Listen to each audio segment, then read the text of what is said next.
I guess it's from all the stuff they have going on in school or whatnot, you know, it kind of weighs on them. And one of the things that they had them do was they had to do like a short assessment before they were able to go in this class.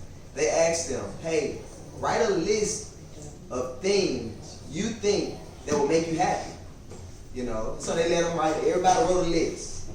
You know, some of them put, all these different things, whatever they put on there, but when they sat in the class, majority of them, the things they put on this list, it was a false happiness. They told them, these things will not make you happy. More money, it won't make you happy. Better cars, bigger house, the new exciting career. Amen. And I'm not saying there's anything wrong with these things. But what I'm saying is you can't lean to these things for your happiness. A husband, a wife, you'll be happy for a moment, but this can't be your security and your happiness. Amen. Because what about when they mad at you one day? Or that house, catches on fire. And the thing is, they was finding their security in these things, and so because they were going through life like this, they weren't happy. They found themselves depressed. And so I say, like, what about us, Where can we find ourselves looking to? We can be looking to things that are not true happiness as well.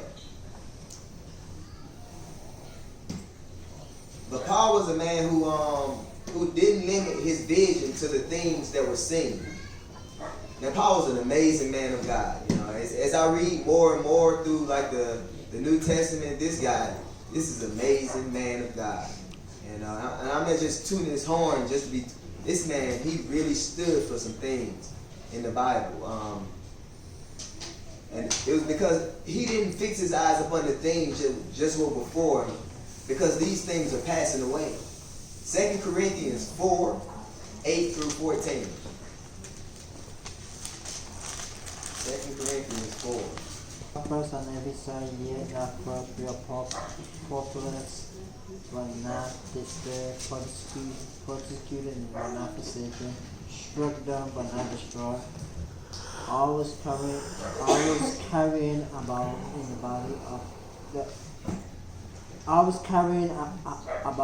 the body the dying of the Lord Jesus, that the life of Jesus also may be manifested in our body. For we who live always deliver to death for Jesus' sake, that the life of Jesus also may be manifested in our mortal flesh. So then death is working in us, but life in you. And since we have the same spirit of faith, according to what is written, I believe, and therefore I spoke. We also believe, therefore speak, knowing that He also raised up the Lord Jesus, who also raised us up with Jesus, and will present us with you. Amen, amen. So this is the scripture. If you're not familiar with this scripture, it says we are hard pressed on every side. Paul was in a season of like just hardship, and he said baffled, really not understanding what's going on. And how many of us can be there? We just like, man, life is coming at you, and you just don't understand what's going on. You're like, man, everything is going wrong. He said, standing at death's door, but so that the gospel of Christ is lifted up. That's what I found so amazing. Here it is, Paul being fatigued, and suffering a lot for the things of God. They said if you looked at Paul wasn't the most handsome guy, we'll say. They said he was hurt. He was shipwrecked, snake bitten, beaten. He went through it. But yet and still, he had a right perspective. He said for the gospel. And when we go through things in life, the dominion part is not having a wrong mentality when things happen, that we want to blame God. They want to turn away from him. But instead of turning away, turn to him and look in his word and begin to see what it says. That's right, no, man. And as we do that, we begin to gain another strength.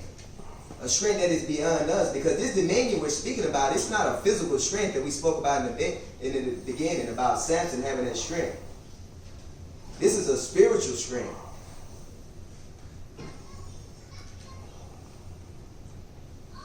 He had this control over himself that we all have to learn. You know, thinking about 1 Corinthians 15:31. I'm moving a little quicker now because we kind of pressing on time. I face death every day. Yes, just as surely as I boast about you in Christ Jesus our Lord. Dying to self is very important. You know, there are many points I could point out in this dominion, but dying to self is another very important aspect. Why? Can anybody tell me what self like? Selfishness. Amen. Be like self-pity. Amen. Yeah, we love self-pity. Let's look into the self. Amen. Perverse. Anything that the flesh can dwell in.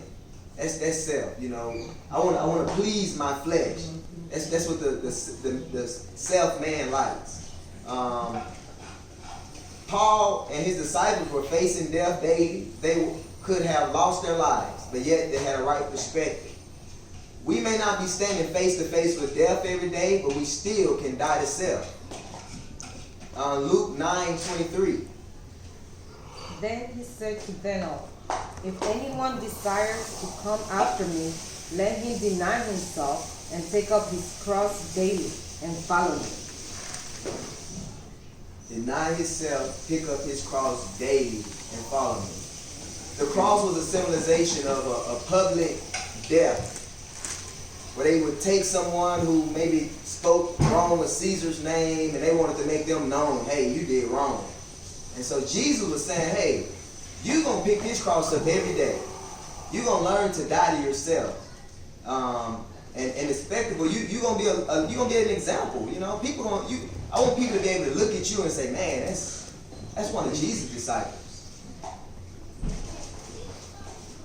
It says the cross was a public humiliation that always represented death. Always. So when Jesus said that in order to follow him, we must carry a cross, he meant that something must die before we can live. Amen. In all this, Paul being beaten almost to death in some cases, shipwrecked, I spoke about this. We can tend to focus on all the things that he's going through, but he focused on the reward. He focused on the heavenly vision, and because that, he was able to have dominion over his circumstance. And I ask you, are you able to have a heavenly vision? You know, last thought I give you is Jesus. I ask you a question. Do you guys have any examples of dominion that stand out in the Bible to you? And this bringing out the study to a close. He actually just hit the one that I was speaking about. Here it is, Jesus being in the garden. In the Garden of Gethsemane. Oh, were you talking about a different? You talking about he was on the mountaintop? No. Okay, but I'm going into the one in the Garden of Gethsemane. Here it is, Jesus in a place of agony, in a place of sweating blood from his face, you know. And the words that he said is, Lord, nevertheless, not my will, but your will be done. He said, if this cup can pass away, then, you know, please take it away. We can go another way. We could, you know, send Judas and let him do it. But no, nevertheless, not my will, but your will be done. And this, to me, was total dominion. This was total dominion shown where we don't feel like doing things sometimes for God. That's right. There are times Sunday morning roll around, I'm like, man, I'm tired. I'm going to sleep in today. Man. And I tell my flesh, get your butt up, and we're going to church. Amen. Amen. I get up at 2:30 in the morning, go to prayer. Oh.